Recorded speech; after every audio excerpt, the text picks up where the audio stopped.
Bismillahirrahmanirrahim. Assalamualaikum warahmatullahi wabarakatuh. Alhamdulillahillazi arsala rasulahu bil huda wa dinil haq liyuzhirahu 'ala dini kulli wa kafa billahi syahida. Asyhadu an la ilaha illallah, asyhadu anna Muhammadar Rasulullah. Allahumma shalli ala sayyidina Muhammad.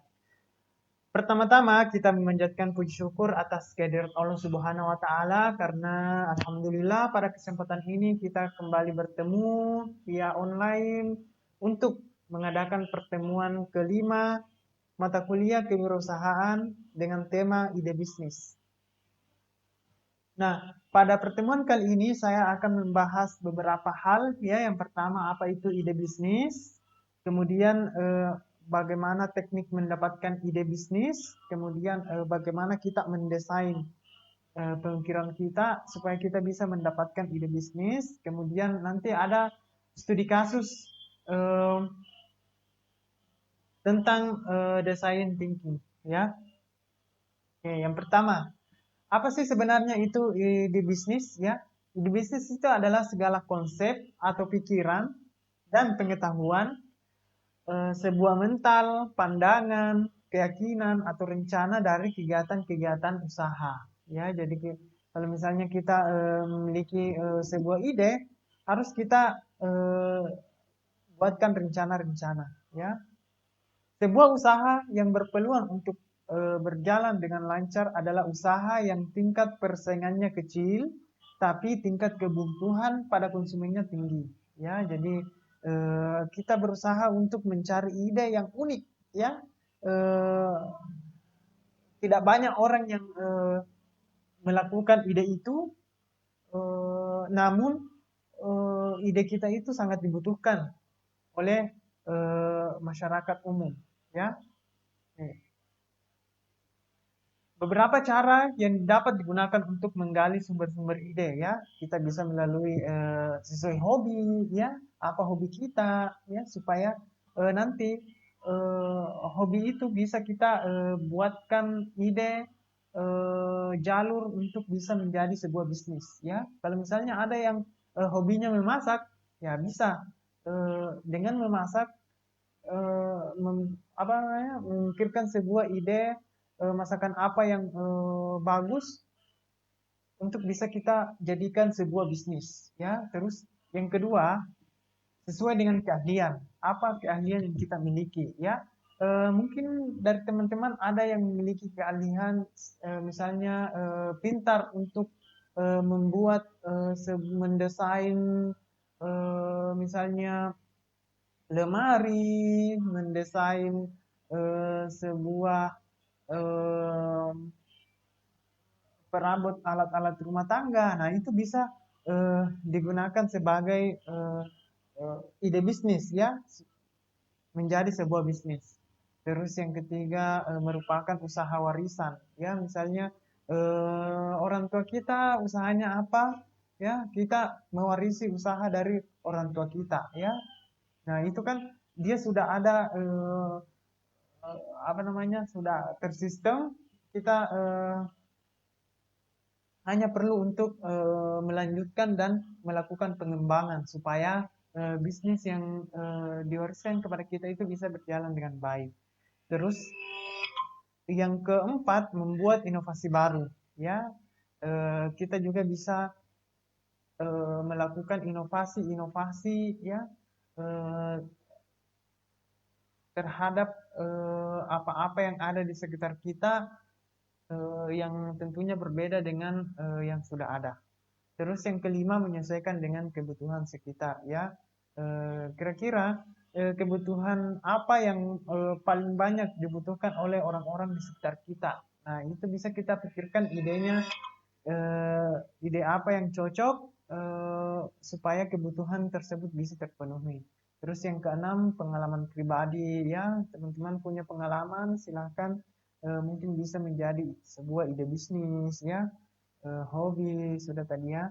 Kemudian temuan kebetulan ya. Biasa kita ada lintasan-lintasan pikiran kita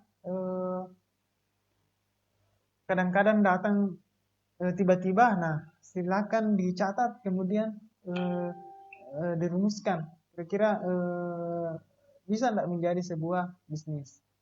Kemudian yang ke-9 penelitian atau riset ya, kita melakukan riset kira-kira ide bisnis apa yang cocok untuk sebuah kawasan atau lingkungan sekitar kita ya. Selain itu ada juga sumber lain yang bisa kita peroleh ya, bisa melalui informasi ya, ada dari orang lain, bisa kita juga dengan membaca ya, bisa melihat atau mendengar dan sebagainya. Manfaatkan semua informasi-informasi yang ada karena bisa jadi itu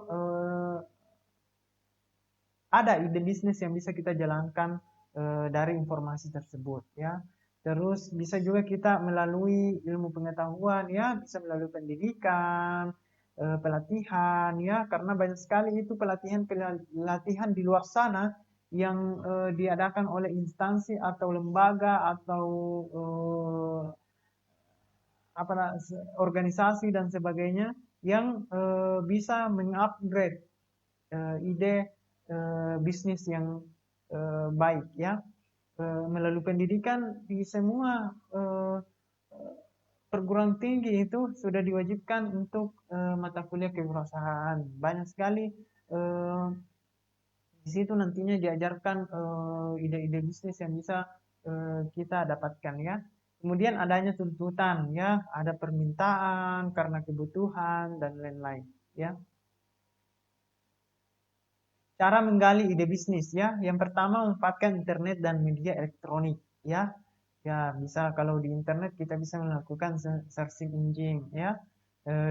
Kita bisa juga melakukan searching di YouTube ya. Kita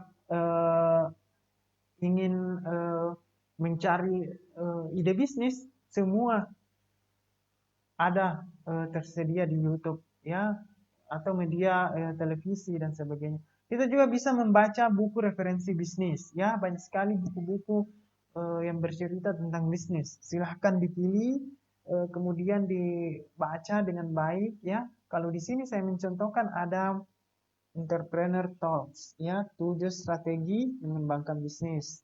Ada juga 88 strategi bisnis ala Rasulullah yang tak pernah rugi ya.